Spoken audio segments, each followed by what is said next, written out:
तो दोस्तों हरसिमरत कौर एक एमपी और मिनिस्टर रह चुकी हैं जो संसद के अंदर खड़ी होकर चिल्लाती हैं कि हमारे गुरुओं ने तुम्हारा जनेऊ और तिलक बचाया है। और कुछ इसी प्रकार की बात जो थी वो दिसंबर के अंदर योगराज सिंह ने भी की थी। लेकिन शर्म की बात यह है कि ये बातें जो है अब संसद के अंदर खड़े होकर कही जा रही हैं। लेकिन आखिर इन बातों का सच क्या है? और दूसरी तरफ ये हमने तुम्हें बचाया है वाली जो सुप्रीमेसी थॉट है वो आ कहां से रहे हैं? सारी सच्चाई आपको इस वीडियो में जानने को मिलेगी कि ये चीजें शुरू कहां से हुई हैं। तो दोस्तों हरसिमरत कौर ने संसद के अंदर खड़े होकर ये कहा, लेकिन उसे दिखाने से पहले अनुरोध ये है कि इस वीडियो को अंत तक देखिएगा, तभी चीज समझ में आएंगी। सर तिरंगे में लहराया तो वो आप कहते केसरी लगा दिया, तो ये वही केसरी है जो आपके प्रधानमंत्री जी और वर्ल्ड लीडर अपने सिर पे लेके घूमते हैं। उस निशान साहिब को आपने केसरी को कटहरे में खड़ा कर दिया, जिस केसरी करके सा हमारे 9वें गुरु ने ठीक लाल किले के सामने, ये एक सीट ऑफ ऑपरेशन है हमारे लिए, सीट ऑफ टिरनी है, जहां से हमारे 9वें गुरु की शहादत का ऐलान किया गया था। और क्यों शहादत हुई थी?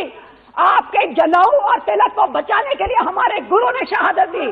कैसे हमारे गुरु आपके हैं तो फिर उनसे, और वो केसरी लहराने के लिए आज आपके गुरु बन गए, आज आपके बन गए। तो मैडम जो है संसद के अंदर खड़ी होकर कह रही हैं कि हमारे गुरुओं ने तुम्हारा तिलक और जनेऊ बचाया है। मीनाक्षी लेखी खड़ी होकर कहती हैं कि भाई गुरु तो हमारे भी हैं। तो हरसिमरत कौर कहती हैं कहां तुम्हारे थोड़ी हैं, गुरु तो हमारे हैं। इस बेशर्मी का जवाब जो है वो हार्ड फैक्ट्स के साथ देना जरूरी है। हरसिमरत जी ने कहा कि हमारे गुरुओं ने जो है वो तुम्हारे तिलक और जनेऊ बचाए। तो जी आज आप कोई भी फोटो देखते हैं गुरु नानक देव जी की तो आपको ये फोटो दिखाई देता है, लेकिन ये रिसेंट क्रिएशन है। गुरु नानक देव जी के ट्रेवल्स को कवर करने वाली जन्म सखी किताब में गुरु नानक देव जी बाला और मर्दाना के साथ यहां बीच में बैठे हुए हैं। इस पेंटिंग में माथे पर तिलक है, कान छिदे हुए हैं और हाथ में रुद्राक्ष है। यह करीब 1700 ईस्वी में बनी अर्ली सिख पेंटिंग्स में से है। गुरु नानक देव शेख सर्फ से मिलते हुए हैं। इसमें भी तिलक है। 300 साल पुराने बाबा राम राय दरबार में गुरु नानक देव जी का यह चित्र मिलता है। इसमें भी तिलक आप देख सकते हैं। यह पेंटिंग डेरा बाबा नानक गुरुद्वारा गुरु नानक देव के वंशजों द्वारा स्थापित में है। इसमें भी तिलक आप देख सकते हैं। लेकिन ये तो पहले गुरु थे। तो ये लाहौर म्यूजियम में रखी हुई गुरु तेग बहादुर जी की पेंटिंग है। इसमें भी आपको तिलक दिख जाएगा। यह गुरु अर्जुन देव जी की तिलक सेरेमनी की पेंटिंग है, काफी पुरानी है। और इसमें भी इसका जो डायरेक्ट मेंशन है वो गुरु ग्रंथ साहिब तक में मिलता है। तिलक शब्द लिखा हुआ है, तिलक लगाया गया है। तिलक जंजू राखा प्रभु ताका कीनी बड़ा कलू महिसाका। गुरु गोविंद जी अपने पिता गुरु तेग बहादुर जी के बारे में कह रहे हैं। क्या मतलब है इसका? तो जी डायरेक्ट मतलब है कि प्रभु ने उनका तिलक और जनेऊ रखा और उसके लिए अपनी सर की बाजी भी लगा दी। पूरा श्लोक यदि आप स्क्रीन पर देख सकते हैं तो नीचे लिखा हुआ है धर्म हेतु साका जिनी किया, यानी धर्म के लिए जिन्होंने प्राण दिए। और धर्म को पहली लाइन में जोड़ा गया है तिलक और जनेऊ से। और ऐसे जो है ना वो ढेरों एग्जाम्पल आपको मिलेंगे। तो ये यहां से काफी हद तक क्लियर हो जाता है कि जो सारे गुरु थे वो तो खुद तिलक लगाते थे। फिर ये हरसिमरत जी ये क्यों कह रही हैं कि हमारे गुरुओं ने तुम्हारा तिलक बचाया, तुम्हारा जनेऊ बचाया, ऐसा क्यों कह रही हैं? इसके पीछे एक बहुत भयंकर कहानी है, वो आगे बताता हूं। लेकिन जो ये क्लेम आजकल चल रहा है योगराज या फिर हरसिमरत जैसे लोगों के द्वारा कि सिखों ने हिंदुओं को बचाया, इसका क्या सच है ये जान लेते हैं। तो जी जैसा कि मैं आपको पहले भी एक वीडियो में बता चुका हूं, इस पूरे मैटर की सच्चाई मैप्स के थ्रू 1699 में खालसा पंथ बनता है। लेकिन 1645 में 1645 में खालसा बनने से करीब 50 साल पहले छत्रपति शिवाजी हिंदवी स्वराज का नारा दे चुके थे, यानी कि हिंदुओं का स्वराज। 1674 1674 तक सैकड़ों गढ़ जीते हुए थे और 1680 के मैप में हिंदवी स्वराज थोड़ा बहुत दिखने लगता है। बाकी पूरे भारत का मैप जो है आप देख सकते हैं पूरी तरीके से मुगल साम्राज्य छाया हुआ था। 1680 में छत्रपति के देहावसान के बाद औरंगजेब हिंदवी स्वराज को खत्म करने के लिए लड़ाई छेड़ता है और यह लड़ाई जो है 27 साल 27 ईयर्स चलती है। 1607 में औरंगजेब की मृत्यु पर खत्म होती है, जिसमें हिंदवी स्वराज जीतता है। 1707 में भारत का नक्शा यह था, हिंदवी स्वराज जो था वो चमक रहा था 27 साल की लड़ाई के बाद। औरंगजेब आखिरी ताकतवर मुगल शासक था। 27 साल तक लगातार हिंदू सेनाओं के साथ लड़ने के बाद औरंगजेब की जो मुगल साम्राज्य था वो पतन के लिए बढ़ चुका था और उसके बाद मुगल साम्राज्य में कोई भी ताकतवर शासक नहीं आया।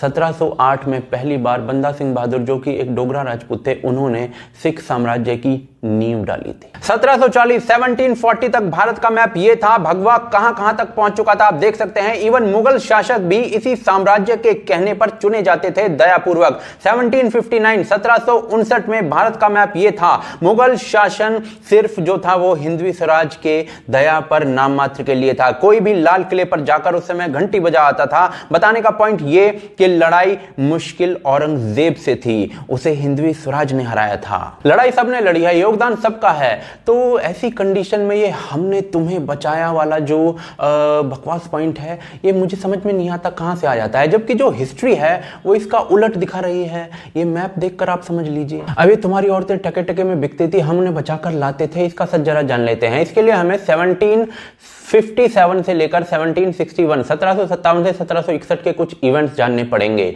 1757 में जो अब्दाली होता है वो भारत के अंदर अटैक करता है, दिल्ली और पंजाब को लूटकर चला जाता है, सरहिंद और लाहौर में अपने जनरल्स को छोड़कर चला जाता है और स्वर्ण मंदिर को भी ध्वस्त कर जाता है। सिख फोर्सेस जो होते हैं उसके बाद हिंदू मराठा फोर्सेस की मदद मांगती हैं। रघुनाथ राव एक बड़ी आर्मी के साथ हिंदू मराठा आर्मी के साथ आते हैं और सिख फोर्सेस के साथ मिलकर सरहिंद को कैप्चर करते हैं और उन्हीं अब्दाली की सेना से जो है गोल्डन टेम्पल की सफाई करवाई जाती है, जहां वो मृत गाय छोड़कर गए थे, उसे ढाकर गए थे। यही नहीं, हिंदू फोर्सेस सरहिंद पर नहीं रुकती, वो अटक तक फतेह करके आती हैं और इसी वजह से 1759 में ये मैप दिखाई आपको दे सकता है। लेकिन इसी बीच में सिख फोर्सेस और हिंदू फोर्सेस के बीच में कुछ प्रॉब्लम्स भी आती हैं जो कि हमें दिखाई देती हैं 1761 की तीसरी पानीपत की लड़ाई में।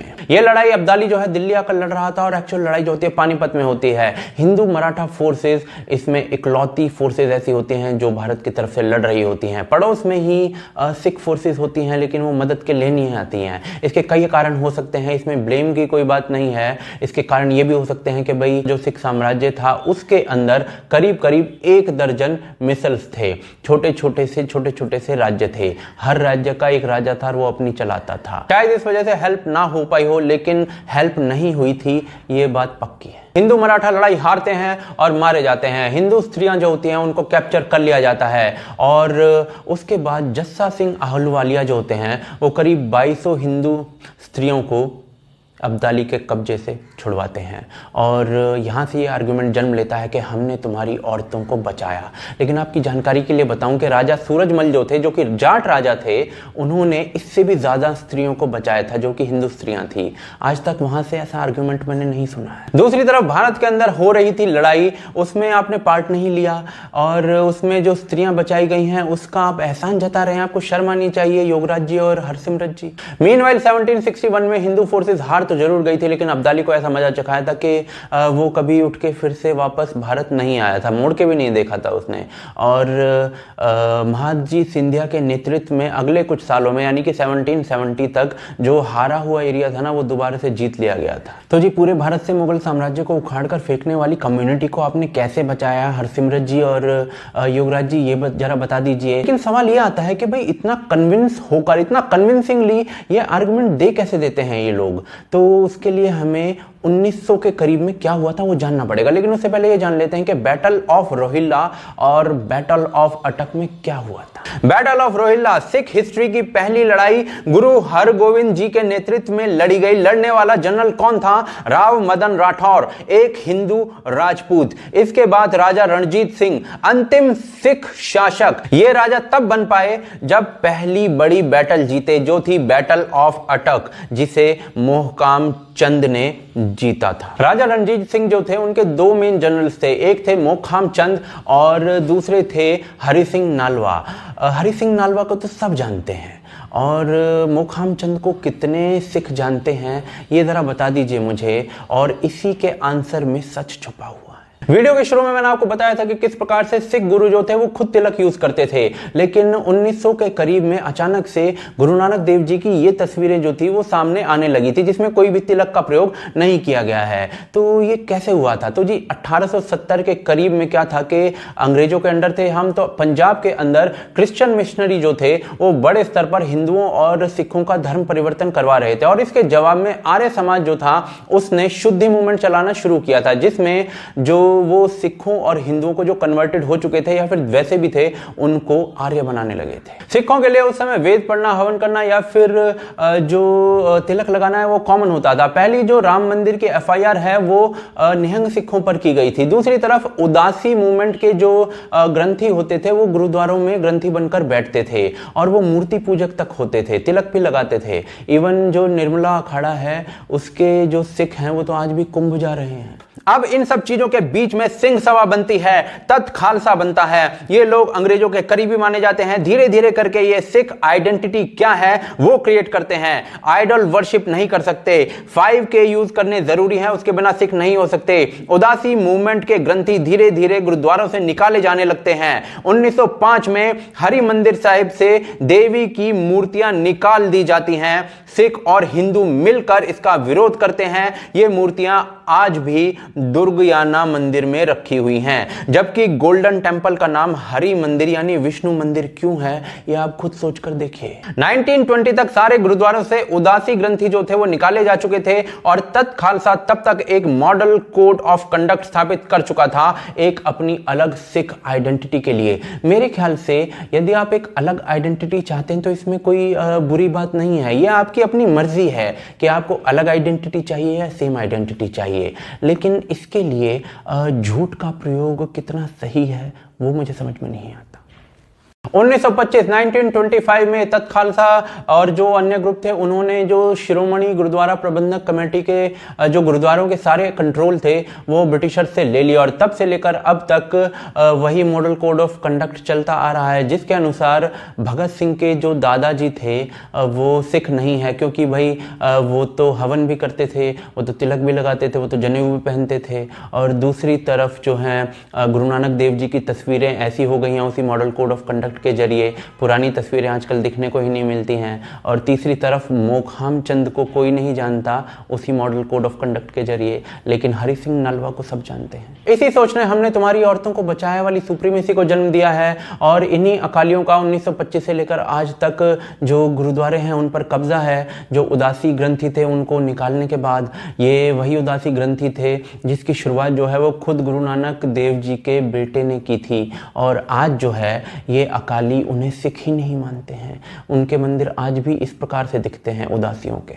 तो दोस्तों यह है एक फेक सुप्रीमेसी का कारण, किसने किसको बचाया ये सब हिस्ट्री में दर्ज है। सिख हीरोइक जो है उस पर इस पूरे देश को नाज है और उसने इस पूरे देश को बचाने में महत्वपूर्ण भूमिका निभाई है, लेकिन हिंदू हीरोइक क्या उसको हरसिमरत जी या फिर जो योगराज है वो इस प्रकार से डिमीन करेंगे? और ये हमारे गुरुओं ने तुम्हें बचाया क्या होता है भाई? गुरु हमारे नहीं है क्या? और जो हमारे घरों के मंदिरों में जो गुरुओं की फोटो है, तस्वीर है, अब इस बात पर लड़ाई करवाओगे तुम लोग? तो दोस्तों ये है एक्चुअल सच। ये वीडियो जो है ये सिर्फ योगराज जैसे लोगों और हरसिमरत मैडम जैसे लोगों के लिए ही है ये, बिकॉज बाकी जो आम सिख है वो तो इन लोगों की बातों में आता नहीं है, ये मैं जानता हूं, क्योंकि मैं देख पाता हूं कि हिंदू जो है वो आज भी दरबार साहिब जा रहे हैं और सिख जो है वो महाकाल के मंदिर में दिख जाते हैं। बाकी इन लोगों को करने तो पॉलिटिक्स, हम अपना मिलके रहेंगे। और दूसरी तरफ कल को कोई यदि सिख हीरोइक के बारे में कुछ गलत अपशब्द कहता है